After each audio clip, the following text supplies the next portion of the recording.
안녕하세요. 선생님이 지금 어디에 나와 있을까요? 네, 이곳은 바로 관광객들이나 도민들이 많이 찾는 성산 일출봉 광치기 해변에 나와 있어요. 이곳에서 뭐를 하고 있을까요, 선생님이? 네, 바로 저기 저런 데 보이는 모래톱에 보이는 쓰레기들을 줍고 있었거든요. 여기 선생님이 준 쓰레기들인데요. 쓰레기에 보면 플라스틱류도 굉장히 많고요. 그 중에 보면 병뚜껑이 굉장히 알록달록하게 많고, 그리고 이런 빨대도 굉장히 종류별로 다양하게 있어요. 이렇게. 그리고 물고기를 잡을 때 쓰는 어구들도 굉장히 많이 보이고요. 그리고 여기 알록달록한 이것들은 폐그물이에요. 어구나 이런 데서 끊어져 나온 이런 어구들도 굉장히 모래톱에 많이 있었어요. 이 아름다운 바다가 왜 오염되면 안 되는지, 또 우리가 어떻게 지켜줄 수 있는지 이 시간에 선생님하고 한번 같이 살펴볼 거예요. 그 다음 바다를 살리는 많은 방법 중에 하나인 비치코밍이라는 것을 통해서 볼펜을 만들어 볼 건데요. 그 볼펜은 조금 전 영상에서 선생님이 주었던 해양 쓰레기를 활용할 거고, 그리고 2편에서 함께 만들어 보는 시간을 가질 거예요. 자, 먼저 바다의 중요성을 살펴볼게요. 이 사진은 어딜까? 네, 맞아요. 지금 우리가 살고 있는 섬, 제주도의 모습이죠. 제주는 세계에 아주 많은 섬들 중에 218번째로 큰 섬인데요. 섬의 둘레를 모두 바다가 둘러싸고 있죠.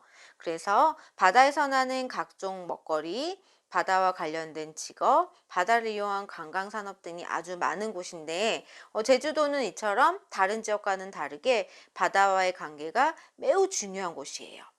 자, 이런 바다는 과연 어떤 역할을 하고 있기에 바다가 오염되면 우리의 삶에 큰 변화가 온다고 얘기할까? 네, 바다는 아주 많은 일들을 하지만 그 중에 가장 중요한 세 가지를 함께 살펴볼게요. 첫 번째, 날씨와 기후를 만들고 온도를 조절하는 역할을 해줘요. 바다는 여러 종류의 해류가 있어요.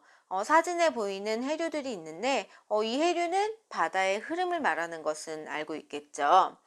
이 해류는 어떤 역할을 하냐면 더워진 열대지방의 바닷물을 온대 지역이나 극지방으로 옮겨주면서 주변을 따뜻하게 만드는 역할도 해주고, 반대로 극지방의 차가운 물이 다른 곳으로 옮겨가면서 주변을 시원하게 만들어주는 역할도 해요. 이런 역할을 하는 바다가 망가지게 되면 온도 조절에 문제가 생길 거고요. 그렇게 되면 기후변화가 급격해져서 사람이 살 수 있는 환경의 땅들이 줄어들게 될 거예요. 두 번째는 바다는 공기 중에 이산화탄소를 흡수하고 저장하면서 공기 속의 이산화탄소 농도를 조절해줘요. 이산화탄소는 기후변화에 큰 영향을 주는 물질인데, 바다가 망가지게 되면 많은 양의 이산화탄소가 흡수되지 못해서 공기 중에 남아있게 되죠. 그렇게 되면 산소를 필요로 하는 생물들은 이 지구에서 살아갈 수 없게 될 거예요. 세 번째로 바다의 역할은 바다의 생물의 삶의 터전과 먹거리를 제공해 준다는 거예요. 바다가 오염되면 그 속의 생물도 오염되어 죽게 되고, 결국 바다 생물을 더 이상 먹을 수도 없게 돼서 바다 생태계에는 아주 큰 문제가 생기고 말 거예요. 예를 들어 볼게요. 소금은 바닷물로 만들어지거든요. 이 바닷물을 증발시켜서 만드는 소금은 바닷물이 가장 중요한데, 이 물이 오염되면 소금 생산도 할 수 없게 되겠죠. 그렇게 되면 자연스럽게 소금을 이용하는 모든 것들이 아마 멈추거나 사라지게 될 거예요. 바다는 우리가 살아가는데 정말 위에 세 가지만 살펴보더라도 정말 중요한 역할을 하고 있다는 걸 알 수 있어요. 그럼 이런 바다를 오염시키는 오염원은 어떤 것들이 있을까? 한번 살펴볼까요? 네. 무단으로 버리거나 침수 등으로 인해서 하천으로 흘러 들어오는 폐수가 문제가 되고 있고, 또는 해양사고로 인해서 배에서 흘러나오는 기름, 이런 기름이 유출되면서 바다를 오염시키기도 하고요. 또 요즘 가장 문제가 되는, 네, 바로 쓰레기가 흘러서 마지막 종착 단계인 바다에 쌓이는 해양 쓰레기예요. 이런 문제를 발생시키는 것은 무엇일까? 폐수도, 기름 유출도, 해양 쓰레기도. 맞아요. 사람이에요.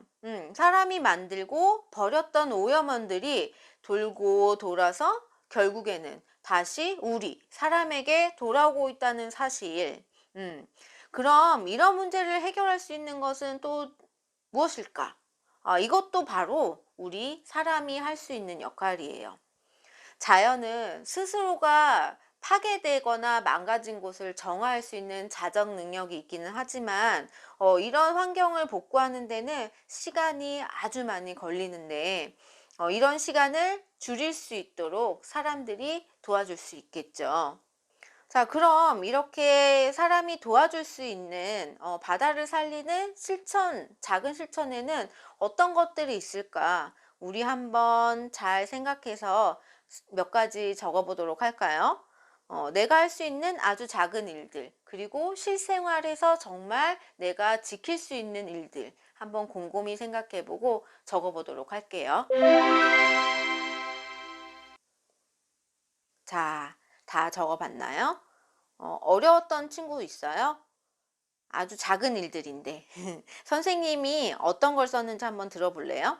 선생님은 플라스틱 제품 사용 줄이기, 그리고 환경을 생각하는 제품 구입하기, 또 바다 쓰레기 줍기, 또 아까 그 폐수, 기름 유출 이런 것들이 문제가 된다고 했는데, 우리가 요리할 때 나오는 기름도 문제가 될 수 있으니까, 삼겹살 같은 요리할 때 나오는 기름을 그냥 설거지하거나 하수구에 버리지 않고 휴지로 한번 기름을 싹 닦아낸 다음에 설거지하기, 이런 것들을 한번 생각해 봤어요. 어렵지 않죠? 친구들도 적어본 내용들은 지금 실생활에서 잘 실천해 보면 정말 우리가 살고 있는 이 제주도 아름다운 바다를 지키고 보존하는데 큰 역할을 하게 될 거예요. 이렇게 선생님과 바다와 기후변화의 연관성을 알아봤고, 또 바다를 어떻게 하면 살릴 수 있을지까지 알아봤어요. 이 편에서는 아까 말했듯이 비치코밍이라는 만들기 체험을 할 거고, 이런 체험을 통해서 바다를 살리고 기후변화를 늦추는 작은 실천을 함께 실천해보는 시간을 가질 거예요. 자, 우리 이 편에서 또 만나요. 안녕, 수고했어요.